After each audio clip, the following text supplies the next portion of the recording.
Hello and welcome back to another episode of Look Out For, the series where I showcase, spotlight and let you guys know of upcoming games that I've kept my eye on.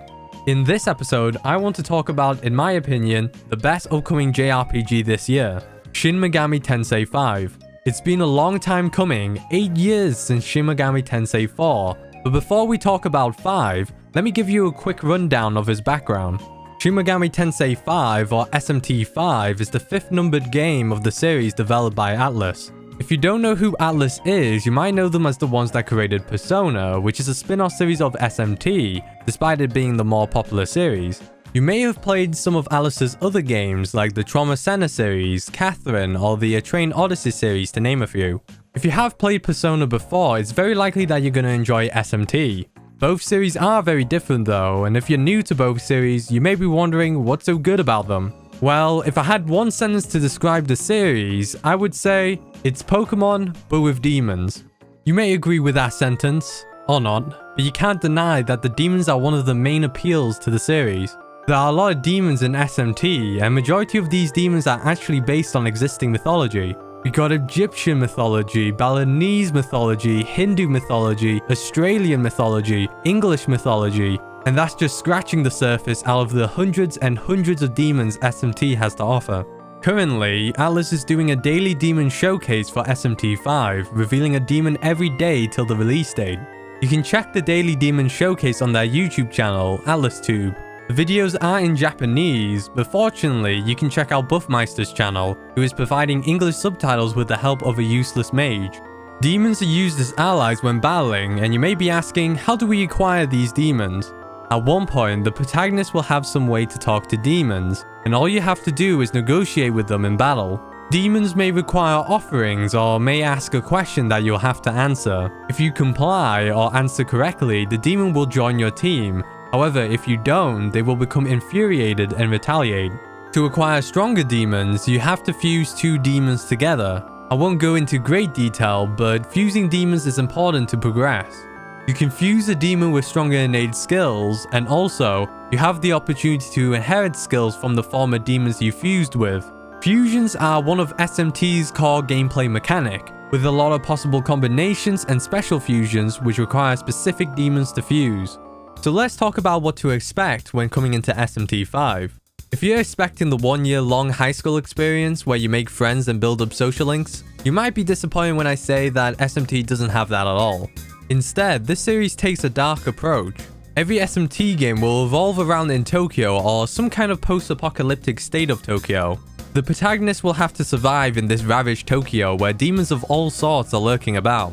Though we're not alone in this land, as we have friends and companions alongside us. In SMT4, for example, we had Walter, Jonathan, and Isabeau. In SMT5, we have Tao Izunokami, Ichiro Dazai, and 2 siblings, Miyazu and Yuzuru Atsuta, as our friends. However, unlike Persona, where our friends are with us till the end, in SMT, you can see them get influenced by demons and inhabitants throughout the game. Your friends who you once knew will never be the same person again. This brings up another main appeal to the series, called alignments. Alignments has always been a recurring element in SMT. There are 3 main alignments: law, neutral, and chaos. Demons are naturally aligned to one of these alignments. For the protagonists, or more specifically the humans involved, they will slowly tend to one of these alignments as well. The law alignment presents an ideology that prioritizes safety and security above all, which doesn't sound bad, the desire to protect the weak. However, the darker side to this alignment is that too much security can allow those with authority to heavily control society, and those living in said society will succumb to their rules, with no objection and no harm, changing humankind entirely. The chaos alignment presents an ideology that prioritizes freedom above all, an alignment that wants to fight back the unjust laws that hinders the full potential of people. The freedom of choice sounds good on paper, you can do anything that you want, but the dark side to this alignment is that you can do anything that you want. Anarchy will arise, it's killed or be killed, the survival of the fittest. No one is going to stop you if you're the strongest. Lastly, we have the neutral alignment that prioritizes the balance between both freedom and security. Rejecting both law and chaos ideologies, the neutral alignment focuses on humanity. Arguably an idealistic alignment by many, it is considered a hard alignment to achieve due to its isolationist nature. Those aligned in neutral are determined to create a third path away from the black and white world they see before them. Two of our companions will inevitably align to the other alignments, one to law and the other to chaos. This doesn't happen in every SMT game, but I suspect it will happen in SMT5. The protagonist, on the other hand, has the option to pick any of these alignments. Throughout the game, there will be important decisions that will determine your alignment. Later on, there will be a point of no return, and you'll carry on till the end, achieving a specific alignment ending. Since there are 3 alignments, there should be at least 3 endings in SMT5, which offers replayability. There may also be some alignment-specific demons that unlock if you achieve an alignment ending, but that was in SMT4, so it's only speculation. Continuing on what to expect in SMT5, let's talk about what we know about the story. So we know that the protagonist and his friends are high school students of Joan Academy. One day after school with said friends, they noticed that the station to go back home was closed due to a nearby murder. So we stick together as a group. I don't know if all 5 of us stuck together, but at one point, the group gets split up. I assume Ichiro Dazai was the one who split off the group. The protagonist and Yuzuru Atsuta search inside a tunnel, and then suddenly, it collapsed, transporting us into a deserted Tokyo called Dat. The protagonist wakes up, bewildered from their surroundings. Some daemons, yes, those demons are called daemons, notice the protagonist and begins to attack him.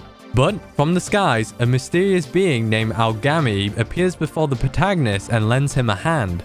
We fuse together with him, creating Nahobino, a unique being resembling neither human or demon. With this new power, the protagonist can fight against demons and traverse through that.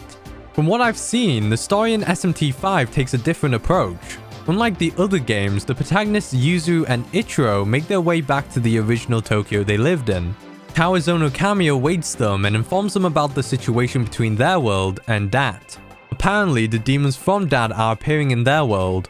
Fortunately, there is an organization that deals with demons called Bethel, and Tao is one of their veteran members. Upon accepting her invitation to work with Bethel, we get introduced to Hayao Koshimitsu, the current Prime Minister of Japan and the head of Bethel. He also has a striking resemblance to Aogami, but I've got nothing more to say about that.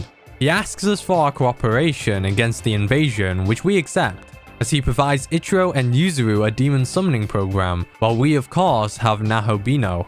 And that's basically all I know about the story so far. I would like to add that we meet another character at one point called Sohei Yakumo, who is sworn to slay all demons despite working with a demon called Nua. No idea how he's gonna affect the story, but he seems to be a policeman it looks like. The last thing that you're going to expect in SMT5 is the turn press system. SMT has always used turn-based combat, and in SMT3 Nocturne, the game introduced the turn press system. The turn press system adds a new element to turn-based combat, as it allows you to carry multiple actions at a time. In battle, the switch between your turn and the enemy's turn is determined by turn icons. Each character equates to 1 turn icon, and we can have a maximum of 4 turn icons, which includes the player and 3 allies. Using an action will consume 1 turn icon, but exploiting an enemy's weakness or hitting a critical will grant an extra turn, indicated by the blinking turn icon. You can also pass a turn which grants the same effect, which is useful when you want a specific character to attack. If you miss an attack or use a move that the enemy nullifies, you'll consume 2 turn icons. If you use a move that the enemy can repel or absorb, all of your remaining turn icons will be consumed, swapping to the enemy's phase. In SMT5, there's a new mechanic added when battling, where you can use Magatsui skills. Magatsui is a familiar term used in Nocturne, but in SMT5 it introduced a way to use special skills. A gauge will slowly accumulate in battle, and when it's full, you can use a Magatsui skill. Using a Magatsui skill can either unleash a powerful attack or a powerful support skill. These skills don't consume a turn icon, and it doesn't pass to the next character, meaning that you can do 2 actions at once. Enemies can also use Magatsui skills, so you've got to be careful as well. And that's all I have to say in this video. Of course, there are still some new features I haven't discussed, like essences and glory, but I think I've outlined the main aspects that SMT5 has to offer. Early reviews have already come out as we approach the release date, which is the 12th of November for the West, while Japan and other regions in Asia get the game a day earlier. The game is releasing as a Switch exclusive, so if you don't own a Switch, you might be missing out on one of the best JRPGs this year, or decade, unless the game is really bad, but I've got high expectations for it. Moving along, there's one more thing I want to discuss regarding to the direction of the series. I wrote a long paragraph for this, but I tried to condense it, so here it is. In the last episode, I talked about Inscription and mentioned that I would make a follow-up video.